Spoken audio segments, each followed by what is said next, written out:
नमस्कार दोस्तों, मैं विजय सैनी। आज आपको एक बहुत ही अच्छे एक्टर से मिलवाने जा रहा हूं, जिनका नाम है दीपक जी। दीपक जी नमस्कार, कैसे हैं?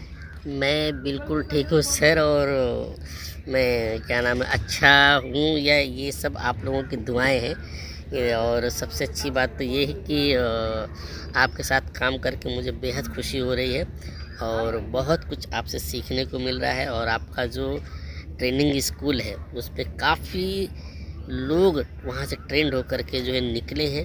और ये मेरा सौभाग्य कि आपके द्वारा मैं आपके सेट पे आपके साथ परशुराम पार्ट 2 शूट कर रहा हूँ। और काफ़ी समय से मैं सोच रहा था आपसे मिलने के लिए, लेकिन इत्तेफाक से मुलाकात तो नहीं हुई। लेकिन आज जब हुई, काफ़ी समय से हम परशुराम पार्ट 2 शूट कर रहे हैं और ये हमारा सेट है। और सर के साथ शूट करके एक अलग ही आनंद, एक अलग ही अनुभूति होती है। और बड़े प्यार से, बड़ी सरलता से काम कैसे ख़त्म हो जाता है ये पता ही नहीं चलता। दीपक भाई, कुछ अपने बारे में बताएं कि आप कहां से हैं। क्या आप बचपन से ही एक्टर बनने के बारे में सोच रहे थे कि कैसे ये विचार आया आपके एक्टर बनने का? सर एक्चुअल मैं तो हूँ उत्तर प्रदेश प्रयागराज से, इलाहाबाद से। और बचपन से मेरे अंदर ये एक्टिंग का भूत तो नहीं था, लेकिन क्या है कि बोलते हैं ना कि हर किसी के लाइफ में कोई ना कोई गुरु की बहुत मतलब ख़ास महत्व होता है। तो मेरे लाइफ में 3 त्रिदेव आए जिन्होंने मेरी पूरी दुनिया बदल दी, अन्यथा आज मैं शायद कुछ और होता। और वो 3 गुरु हैं शांति भूषण जी, जो बहुत मतलब माने हुए इंडस्ट्री के राइटर हैं, जिनका एक बहुत सुपर डुपर हिट शो प्रतिज्ञा पार्ट 1 पार्ट 2 और अनगिनत शो उनके आ रहे हैं। और उनके छोटे भाई क्या नाम है, योगेश विक्रांत जी। और उनकी छोटी बहू गरिमा श्रीवास्तव जी, जिन्होंने मुझे इलाहाबाद में थिएटर की दुनिया में लेकर आए। और उनके साथ मैंने करीब 10 से 12 शोज़ मैंने किए प्ले। और उसके बाद फिर वहाँ से इलाहाबाद से मुंबई आया। किस सन में मुंबई आप आए? सर मुझे हो गया 15 साल। और जब मैं करीब 20 साल का था तभी मैं मुंबई में 3 फ्रेंड हम लोग आए थे।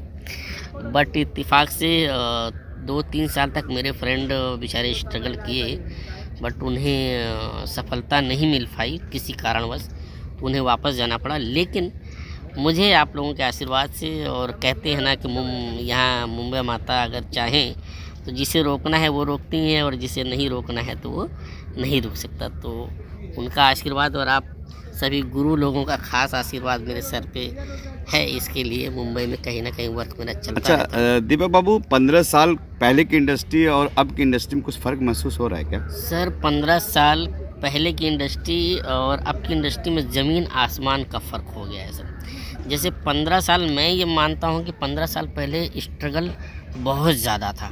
मतलब हमें कुछ भी नहीं मालूम था कि कहाँ पे ऑफिस होंगी, कहाँ पे क्या है, किस गली में जाना है, किस मोहल्ले में जाना है। एक एक ऑफिस को ढूंढने के लिए हमें 4-4 5-5 दिन लग जाते थे।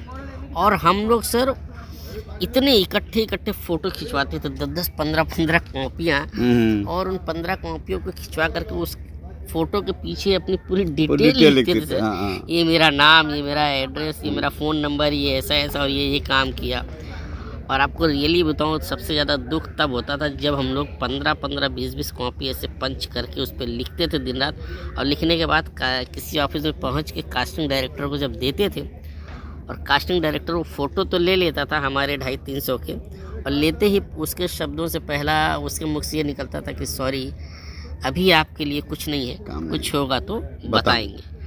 और हम जैसे ही टर्न करते थे, वो उन फ़ोटो को या तो फाड़ के फेंक देता था, या तो क्या नाम है, कोई अच्छे रहते तो रख लेते थे। मोस्टली लोग उसे डिस्ट्रीब्यूट कर दिया करते थे। तो वो जो हम लोगों को धक्का लगता था, वो जो हम लोगों को तकलीफ़ होती थी, लेकिन उन सभी तकलीफ़ों से और उन सभी घटनाओं से ये हमें सीखने को मिला कि हम जितना गिरेंगे उतना उठने का एहसास होगा। बिल्कुल सही बात है। ये इतनी अच्छी बात बोले ये कि इंडस्ट्री में अगर आपके ऊपर कोई गॉडफादर नहीं होता तो आपको ही मेहनत करके आगे बढ़ना होता है।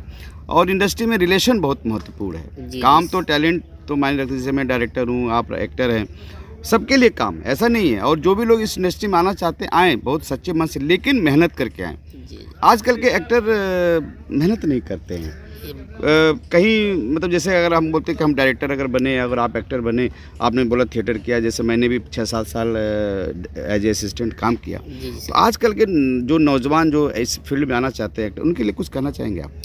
मैं यही कहना चाहूँगा कि आज तो आप लोग बहुत खुश नसीब हैं कि आप लोग यूट्यूब और क्या नाम है इंस्टाग्राम और गूगल की दुनिया में आप लोग छाए हुए हैं और आप लोगों के पास बहुत सारे ऑप्शन हैं, बहुत सारी चीज़ें हैं। आप घर बैठे मोबाइल पे सारी चीज़ें आप पता कर लेते हैं, लेकिन कहीं ना कहीं आपको किसी भी फील्ड में जाने के लिए आपको ज़मीन से जुड़ना बहुत ज़रूरी है।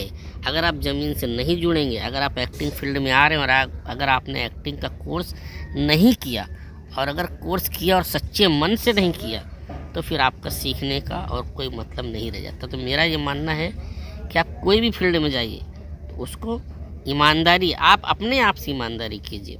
इसी तरीके से एक्टर की दुनिया में आने के लिए आपको हर रंग में जीना पड़ेगा, हर रंग में ढलना पड़ेगा और आपको स्ट्रगल देखना बहुत ज़रूरी है। जब तक आप स्ट्रगल नहीं देखेंगे तब तक आप आगे की दुनिया को हकीकत में नहीं पहचान पाएंगे। इसलिए आप अगर एक्टर की दुनिया में आना चाहते हैं तो गूगल की दुनिया से थोड़ा बाहर निकल के रियल दुनिया में आइए, थिएटर कीजिए और क्लास ज़रूर ज्वाइन कीजिए, वो भी अच्छी जगह पे, ताकि आपको सही मार्गदर्शन मिल सके, सही चीज़ें मिल सके और पूरी ईमानदारी से आप किसी और के लिए मत सीखिए, अपने खुद के लिए सीखिए। बिल्कुल बिल्कुल। थैंक यू दोस्तों।